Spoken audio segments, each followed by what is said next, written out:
7:07 in Philippine Taoist Temple sa Cebu.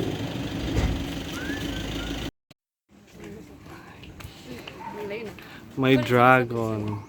Ito kasi parang Dragon Ball.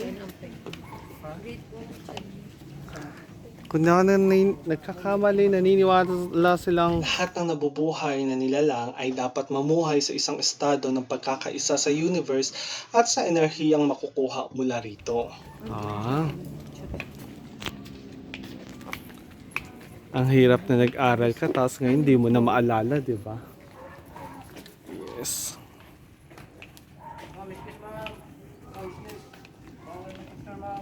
Oops, sorry. Bawal palang mag-take ng video or picture dito sa loob ng Taoist Temple. So anyway, kung napansin niyo kanina na makulimlim yung panahon, pagbaba namin dito sa Taoist Temple, bigla namang umulan. Kaya see you na lang sa next destination.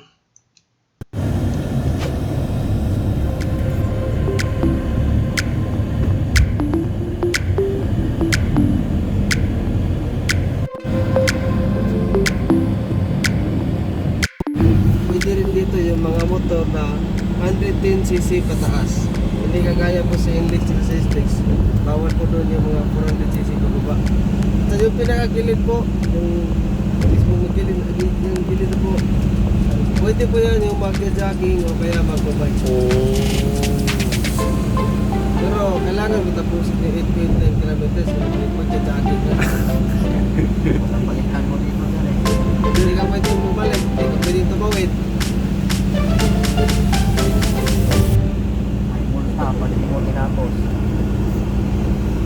Mula sa seaside or SM Seaside hanggang sa pinakadulo, medyo malayo din to. So kung di nyo narinig ang sinabi ni Kuya, ito ay isang expressway pero di katulad ng NLEX at SLEX. Dito pwede yung mga 110cc na motor na pataas, 110cc motor na pataas.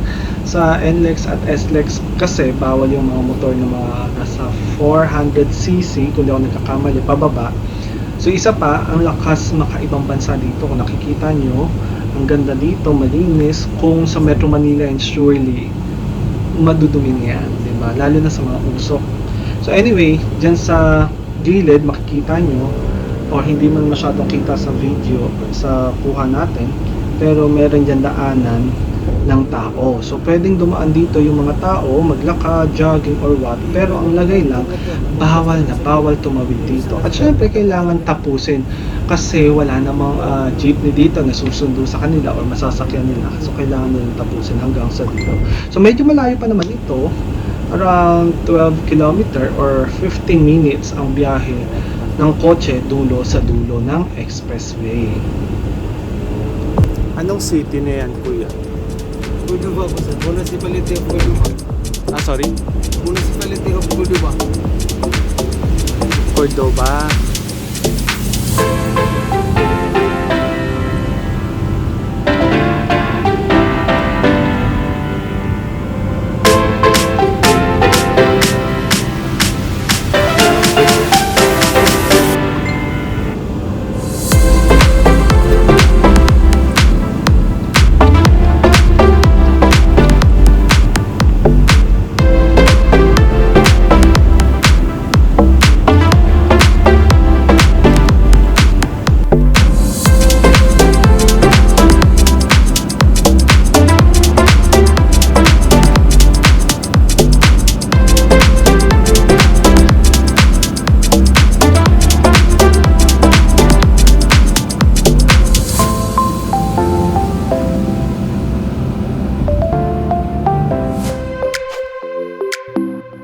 So ayan na nga. So nasa 10,000 roses na tayo.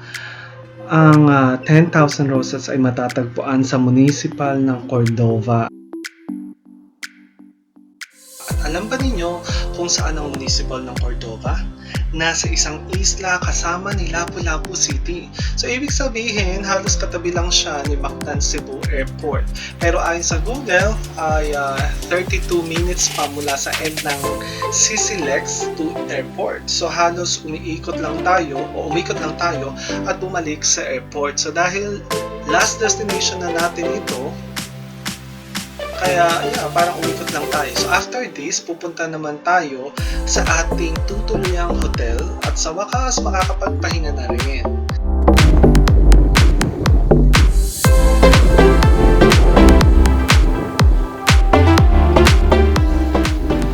Oo, may dagat.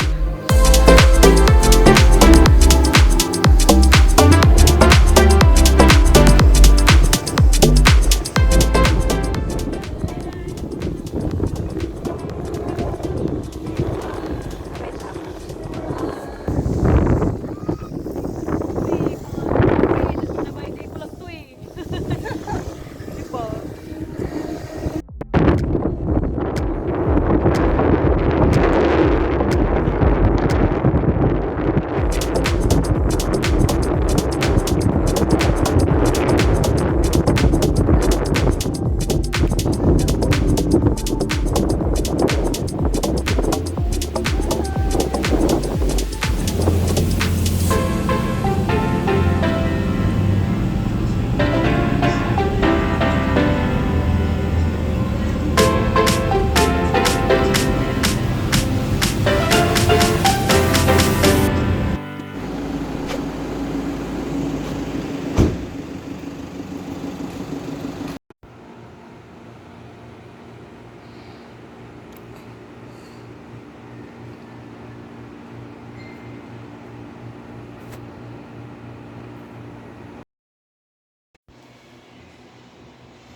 My room,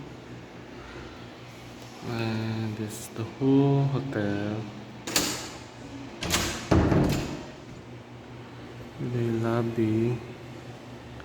Meron po nang iwan ng kalat. There.